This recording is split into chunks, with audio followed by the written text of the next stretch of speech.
Welcome to this explainer. If you follow elite football, you know it's a completely brutal, lightning-fast game. It demands peak physical conditioning, explosive power, and endless stamina, especially when we're looking at the performance trends across Europe's top 5 leagues. We've all heard the narrative, right? A player crosses a certain age threshold, they lose a step, and suddenly, they're just written off. But what does the data actually say about the science of sports aging?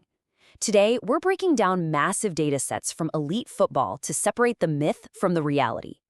So when is a footballer truly past their prime? Picture a veteran player on your favorite team. Let's say they've just celebrated their 30th birthday.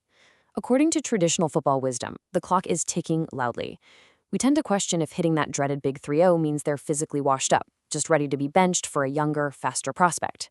But, as we'll see, judging a player's prime purely by their birth certificate misses a massive piece of the performance puzzle. Okay, let's dive right into this. To really understand how older players are surviving and, honestly, thriving across Europe's top 5 leagues, we need to talk about a specific metric, expected goals, or XG for short. Basically, XG is a shot quality metric.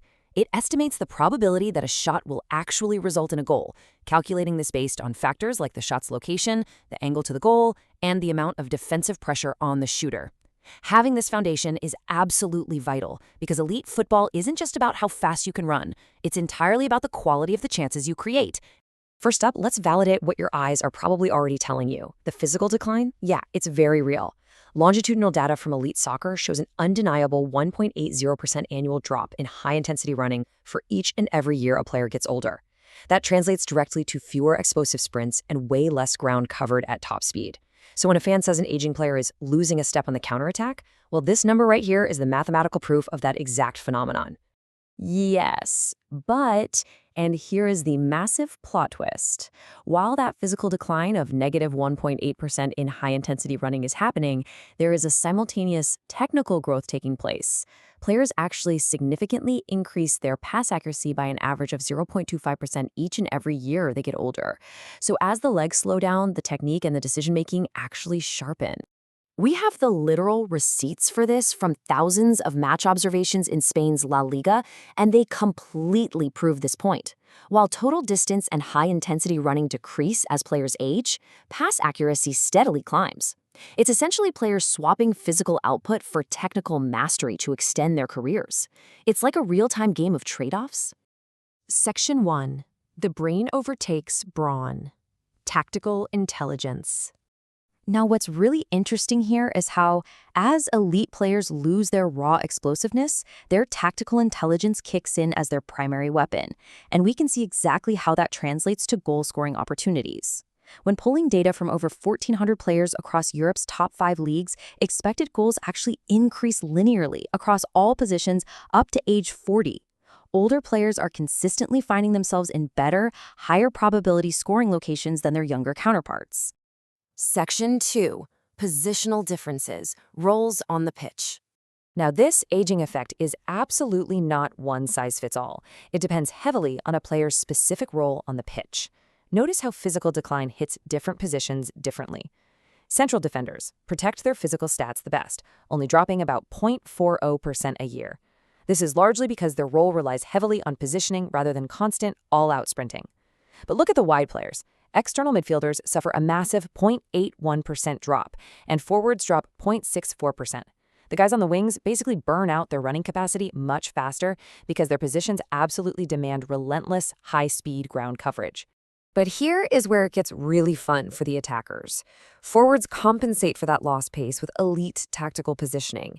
It's the classic case of the old men of the pitch entirely outsmarting 19-year-old speedsters simply by standing still in the absolute perfect spot. Their physical metrics are dropping, sure, but their XG remains incredibly high because their accumulated tactical knowledge puts them exactly where the ball is going to drop. They don't need to outrun the defender if they've already anticipated the play and are just waiting at the back post. Section 3. Rethinking recruitment. Data-driven transfers.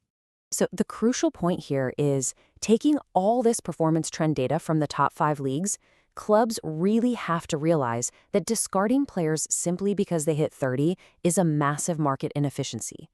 Teams should actually be targeting and scouting forwards in that 28 to 32 age bracket specifically for their tactical awareness and chance creation abilities.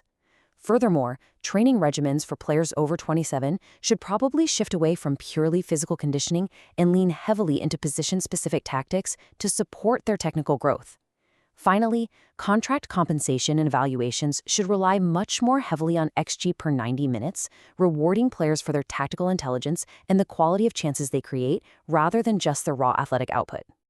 All of this research leaves us with one incredibly powerful takeaway.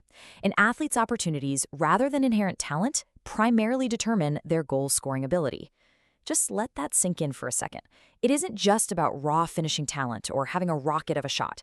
The data proves that accessing high-quality chances through smart, experienced positioning is the true driver of scoring goals. The veteran who knows exactly where to be is infinitely more valuable than the youngster who can run incredibly fast straight to the wrong place. Which leaves us with one final, pretty provocative question. Who is the most valuable player on your favorite team, really? Is it the young prospect burning up the physical tracking metrics? Or is it the older veteran orchestrating the game, dictating the play, and using a decade of tactical intelligence to constantly find themselves in the right place at the exact right time? The science of aging in football shows us that a player's prime might look very different than we originally thought. Thanks for joining me for this explainer. And hey, definitely keep an eye on those veterans during the next match.